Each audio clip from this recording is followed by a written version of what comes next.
नमस्कार, आप देख रहे हैं IBC 24 और मैं हूं आपके साथ शुभांगी ठाकुर। तो 10वीं के बाद अब CBSE 12वीं बोर्ड के रिजल्ट भी जारी हो चुके हैं और इस बार जो रिजल्ट सामने आया है उसमें दो बातें सबसे ज़्यादा इंपॉर्टेंट है, वो मैं आपको बताती हूँ। पहली ये कि इस बार लड़कियों ने बाजी मार ली है और दूसरी खास बात ये कि NHQL स्कूल के स्टूडेंट्स ने इस बार बाजी मारी है और इनमें से ही 3 स्टूडेंट्स इस वक्त मेरे साथ मौजूद है।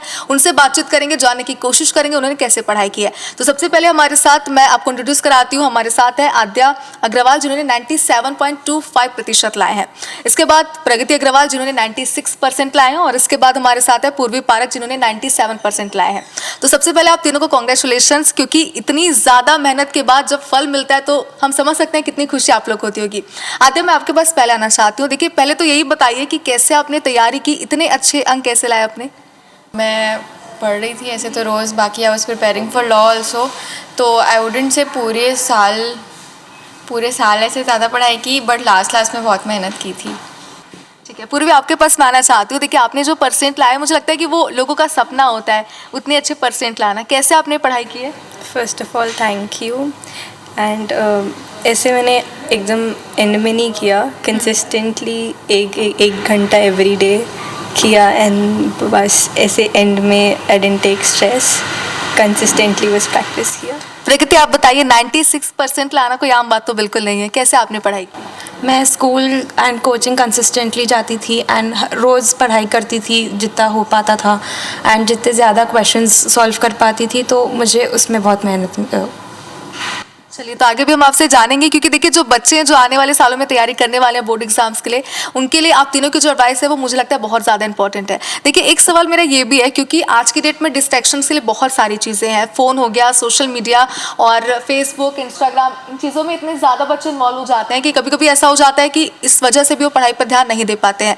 तो आद्या, आपने इस डिस्ट्रैक्शन को कैसे अपने आप से दूर किया, कैसे आपने पढ़ाई पर पूरा फोकस किया? पर्सनली मेरे को फ़ोन का ऑब्वियसली शौक है because I am a teenager, और मूवीज़ देखना भी।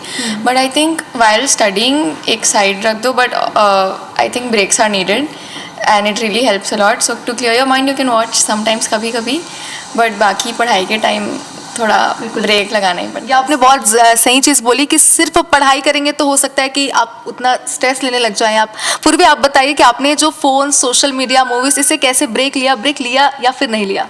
सेम, मैं लंबे घंटे ऐसे पढ़ने नहीं बैठ सकती थी। I use to take 5-5 minute का ब्रेक, उसमें I use to avoid phone, books वगैरह पढ़ती थी सो दैट डिस्ट्रैक्ट ना हूँ, नहीं तो फिर रील स्क्रॉल करते करते टाइम का पता नहीं चलता था। ये हमारे साथ भी बहुत होता है।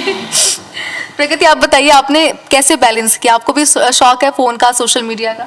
तो मैं सोशल मीडिया पे एक टाइमर सेट की थी कि मैं दिन में इतना देर ही चलाऊँगी, बट पढ़ाई करते टाइम कभी कभी अगर फ़ोन हाथ में आ जाता था कि थोड़ी देर फ़ोन चला लेते, तो मैं स्विच ऑफ करके साइड में रख देती थी। बिल्कुल। तो देखिए, हमारे दर्शकों में भी कुछ बच्चे हमारे साथ होंगे, उन्हें भी मैं ये कहना चाहती हूँ कि टॉपर्स का तो यही कहना है कि आप एकदम से सोशल मीडिया को बंद मत कीजिए, आप मूवीज़ देखना बंद मत कीजिए, वो सब भी करिए, लेकिन आपको बैलेंस बनाना बहुत ज़्यादा ज़रूरी है, मुझे लगता है कि जैसा आप लोगों ने बोला।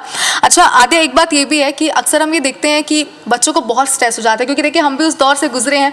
बहुत ज़्यादा स्ट्रेस हो जाता है, खासतौर पे पेरेंट्स, फैमिली और बाकी स्कूल के जो टीचर्स हैं वो कहते हैं कि नहीं, आपको बहुत अच्छे अंक लाने हैं इस बार बोर्ड्स में। तो हम बहुत स्ट्रेस में आ जाते हैं, कैसे पढ़ाई करेंगे और नहीं ला पाए, एग्जाम में कुछ भूल ना जाए। तो आपने कैसे स्ट्रेस को अपने माइंड से थोड़ा हटाया, कैसे खुद को रिलैक्स किया, बताइए। पहले बात तो स्ट्रेस ज़्यादा लो मत ऑब्वियसली, बट ये इतना इजी नहीं है। बट ओवरऑल मेरे को लगता है कि इफ़ यू गिव योर 100%, तो उसके बाद you don't have to regret about anything else. तो स्ट्रेस मतलब you take stress if you don't give your 100%, so just give it your best shot. कि आपने बहुत अच्छी बात कही। अच्छा, मैं आपके पास आती हूँ। पूर्वी, आप बताइए, कितना स्ट्रेस आपने लिया? कि आपको कभी स्ट्रेस होता था कि मैं कैसे करूँगी, मतलब मैं पढ़ाई कर तो रही हूँ बट मैं एग्जाम में सब भूल ना जाऊँ, ये सबसे बड़ा डर हमें रहता है। ऐसे स्पेशली कोई सब्जेक्ट का नहीं था, बस मैथ्स का थोड़ा स्ट्रेस था। वो फैमिली और टीचर्स का सपोर्ट था, तो ज़्यादा स्ट्रेस नहीं लेने दिया फैमिली ने। तो आपने बहुत चिल होकर पढ़ाई की है मतलब। प्रगति, मैं आपके पास आना चाहती हूँ, क्योंकि देखिए जैसे कि इन दोनों ने बताया कि स्ट्रेस लेना ज़रूरी नहीं है, आप पढ़ाई पर फोकस कीजिए। कहते हैं ना कि कर्म कीजिए, फल की चिंता मत करिए। आपका इसमें क्या कहना है? अगर मुझे स्ट्रेस होता था कि पढ़ाई नहीं हो रही है, मैं सब भूल जा रही हूँ, तो मैं एक बार पढ़ाई से पॉज ले लेती थी कि मैं थोड़ी देर बाद कोशिश करके देखती हूँ क्या हो रहा है, या फिर मैं एक पावर नैप ले लेती थी कि इसके बाद पढ़ के देखते हैं। एंड ये रहता था कि एग्ज़ाम के पहले एक बार रिवीजन कर लो तो क्या पता याद आ जाए। ये सबसे अच्छी बात आपने की। मुझे लगता है नैपिंग से बहुत सारे सॉल्यूशन निकल आते हैं क्योंकि हम फ्रेश मूड के साथ वापस से उठते हैं। अच्छा देखिए, एक सबसे ज़रूरी सवाल है, मुझे लगता है जो हर कोई जानना चाहता है आप तीनों के बारे में। आप तीनों के जो परसेंट है वो तो कहीं ना कहीं बहुत शॉकिंग वाले हैं क्योंकि इतनी ज़्यादा पढ़ाई करनी पड़ती होगी, हम सोच भी नहीं सकते हैं। अच्छा, आप तीनों का फ्यूचर प्लान क्या है? पहले आद्या आपके पास आती हूँ। मैंने फ्यूचर में लॉ के लिए प्लान किया है, तो उधर and I studied past 2 years भी क्लैट के लिए कोचिंग वगैरह। आप क्या करना चाहते हैं आगे? BBA in finance. प्रकृति आप? मैं CA करना चाह रही हूँ। अच्छा, आप तीनों की एक चीज़ बहुत कॉमन है जो मुझे पहले पता चली कुछ देर पहले कि आप तीनों ने कॉमर्स और मैथ्स लिया है। शुरू से अकाउंटिंग का शौक था आप लोग को, मैथ्स का, या फिर ऐसा होता है कई बार कि 10th के बाद हमारा माइंडसेट चेंज हो जाता है, तो ऐसा कुछ था? 10 मतलब मुझे स्टार्टिंग से मैथ्स पसंद था एंड उसी के कारण मैथ्स लिया। एंड बाय मतलब स्टार्टिंग में ट्रायल पीरियड रहता है 11th में, तब अकाउंट्स जब सॉल्व किया तब मज़ा आया, तो बस। आपने कब डिसाइड किया आपको ये लेना है? 10th ख़त्म हुआ तो अगले दिन आई वॉज लाइक कि कौन सा स्ट्रीम ले, and I always like maths, तो I thought I take commerce with maths and accounts है उसमें, तो उसमें कैलकुलेशंस प्रैक्टिकल सब्जेक्ट है, तो आई लाइक प्रैक्टिकल सब्जेक्ट्स। अच्छा, आप बताइए आद्या, आपने कैसे चूज़ किया ये? I think the same answer goes for me also. बचपन से मैथ्स का ही शौक है एंड मैथ्स मतलब यूजुअली लोगों के लिए बहुत हार्ड होता है। आई वुडंट से मेरे लिए हमेशा से उतना हार्ड हुआ है and I can understand maths easily. और कॉमर्स में प्रैक्टिकल सब्जेक्ट्स भी ज़्यादा, इकोनॉमिक्स भी मेरे को काफ़ी पसंद है। चलिए, तो आप तीनों ने अपने शौक को, अपनी रुचि को प्राथमिकता दी, और मुझे लगता है कि इसलिए कहा जाता है कि बच्चे जो भी करना चाहते हैं, जो भी पढ़ाई वो करना चाहते हैं, उनको करने दीजिए क्योंकि वो तभी सक्सेस उसमें हो सकते हैं। अच्छा, एक बात ये भी है कि देखिए, मुझे लगता है कि सभी ये बात सोचते हैं कि जिनके परसेंट इतने हाई रहते हैं कि वो बच्चे बहुत ज़्यादा पढ़ते होंगे, उनकी और कोई हॉबी ही नहीं होती होगी। उनको ये लगता है कि इनको बस पढ़ाई में रुचि है और यही वजह है कि वो बस पढ़ाई करते रहते होंगे। आप लोग की कोई तो और हॉबी होगी मुझे लगता है पढ़ाई के अलावा, आप लोग एक एक करके बताइए। मेरी ऐसा कोई हॉबी नहीं है। अब जैसे रहता है कि कभी मन कर रहा है कि कुछ ड्राइंग बना ले तो ड्राइंग बना लिया, कभी ऐसा रहता है कि एक राउंड घूम के आ गए, ऐसा कोई हॉबी नहीं है मेरी। मतलब मुझे लगता है कि सही कहते हैं लोग, पढ़ाई आपकी हॉबी है लगता है। अच्छा पूर्वी, आप बताइए कोई हॉबी है आपकी? हाँ, मैं टेनिस खेलती हूँ, मैं अभी रेगुलरली खेल रही थी, बोर्ड्स के कारण थोड़ा ऑफ था। फिर I like to read books, I draw, I paint. देखिए, ये हॉबी भी पढ़ाई से रिलेटेड है ना, रीड बुक्स। ओके, आद्या आप बताइए कोई हॉबी आपकी? Same, I love to listen to music, तो पढ़ाई के बीच में ब्रेक्स में music was a go to. और books, same, I read books बहुत ज़्यादा। तो चलिए, मुझे लगता है कि लोग सही कहते हैं कि पढ़ाई सबसे ज़्यादा इंटरेस्ट की चीज़ें रहती हैं उनकी। अच्छा, आप तीनों ही NHQL स्कूल से हैं, इसलिए मैं ये भी आप लोग से समझना चाहती हूँ कि यहाँ पे कैसे पढ़ाई होती है, किस तरीके से आप लोगों को यहाँ पर ट्रेन किया गया इतने अच्छे मार्क्स लाने के लिए? आद्या आप?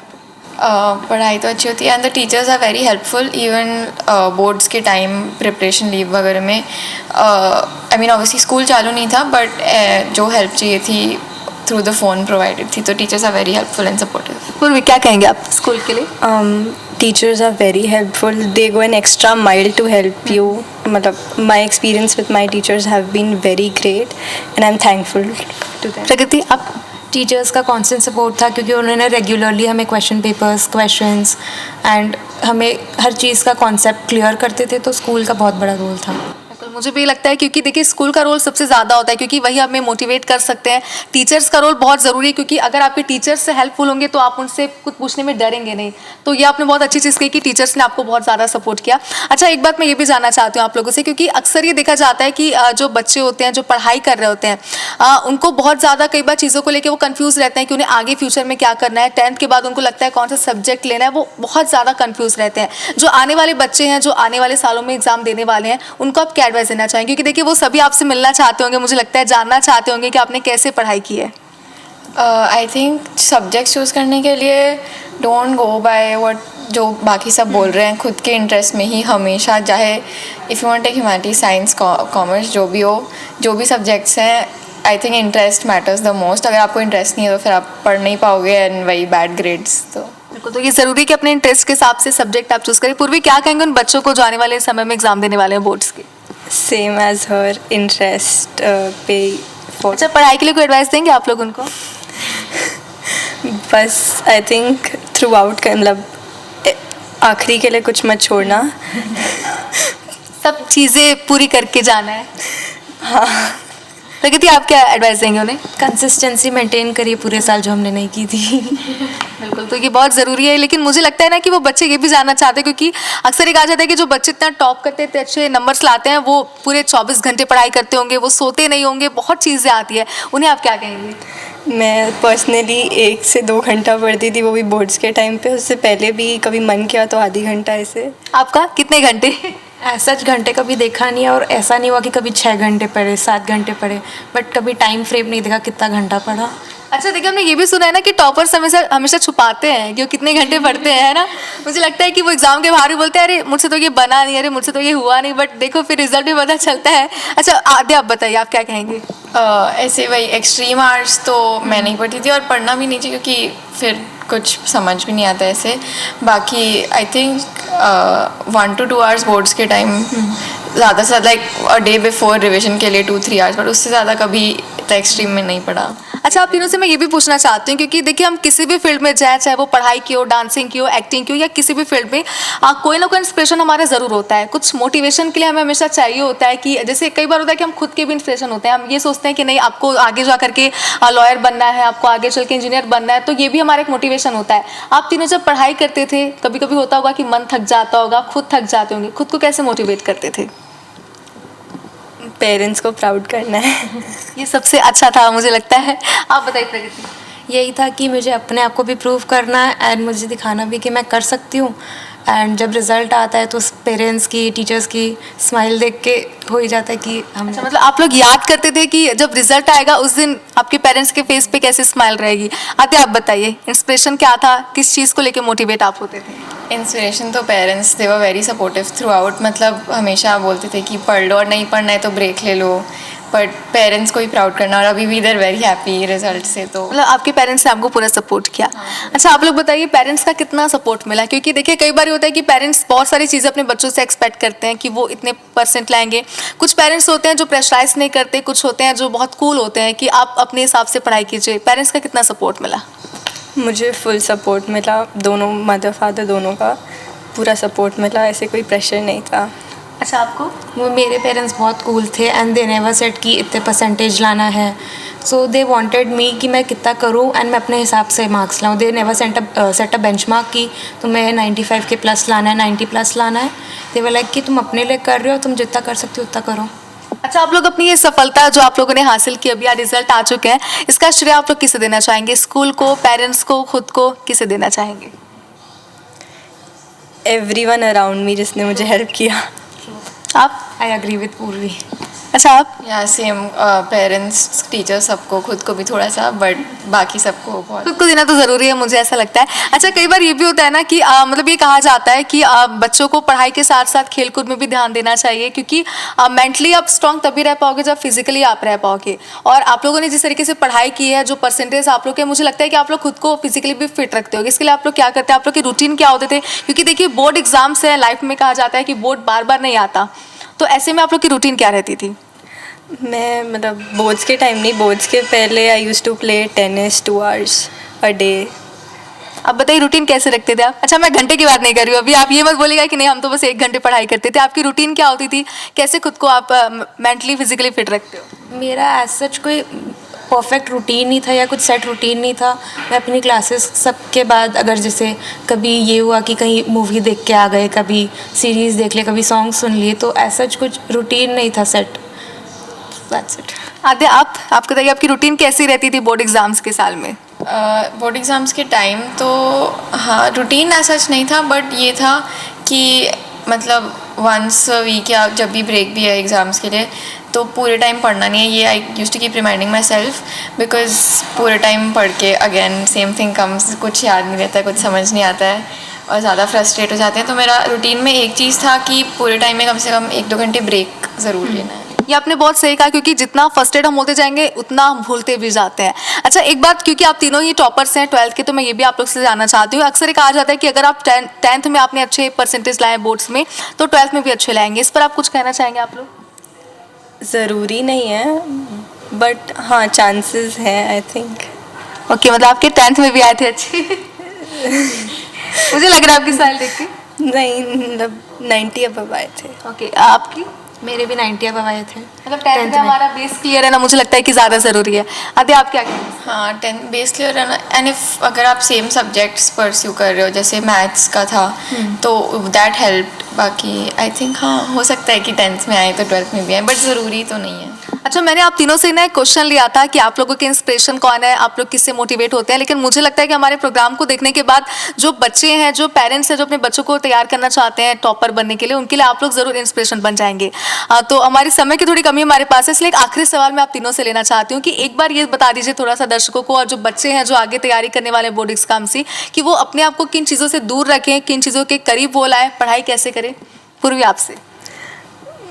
ट्राई करना सोशल मीडिया से दूर रहना। आई नो बहुत डिफ़िकल्ट है, मैं भी नहीं रह पाई थी, बट आई होप आप रह पाओ। प्रगति आप क्या कहेंगे इस पर? पढ़ाई के टाइम जो स्टडी आवर्स रहते उस टाइम डिस्ट्रैक्शन मत रखो, उस टाइम फ़ोन का मत रखो, जब बाद में फ़ोन चला लो, बट पढ़ाई के टाइम पढ़ाई करो। बाद में तो पूरी जिंदगी है ही फ़ोन चलाने के लिए। आते आप क्या कहेंगे? हाँ यही, बाद में तो बहुत टाइम रहता है। सोशल मीडिया से पूरा स्विच ऑफ मत करो, बट थोड़ा तो दूर रहना पड़ता है। थोड़ा दूर रहना जरूरी है, क्योंकि बोर्ड एग्जाम से कहा जाता है ना कि बार बार नहीं आते, आपको लाइफ में एक बार मौका मिलेगा 12th बोर्ड देने का। तो मुझे भी लगता है कि चीज़ों से, डिस्ट्रैक्शन से थोड़ा सा उन्हें बचने की ज़रूरत है। स्पेशली रील्स हो तो बहुत मुश्किल है, बट करना पड़ता है। रील्स मुझे भी ये लगता है कि आप एक बार देखना शुरू कर देंगे तो शायद आप वो देखते ही रहेंगे। चलिए, आप तीनों ही हमारे साथ बैठे, आप लोगों ने बहुत सारी बातें की। मुझे लगता है कि जो बच्चे हैं, जो टॉपर्स के लिए आगे तैयारी करना चाहते हैं, बहुत अच्छे परसेंटेज लाना चाहते हैं, आप लोगों ने जो भी कहा उनके लिए वो ज़रूर काम आएगा। बहुत शुक्रिया हमारे साथ आप तीनों का। चलिए, इसी के साथ हमारी खास पेशकश में फिलहाल इतना ही। आप देखते रहिए IBC 24। नमस्कार।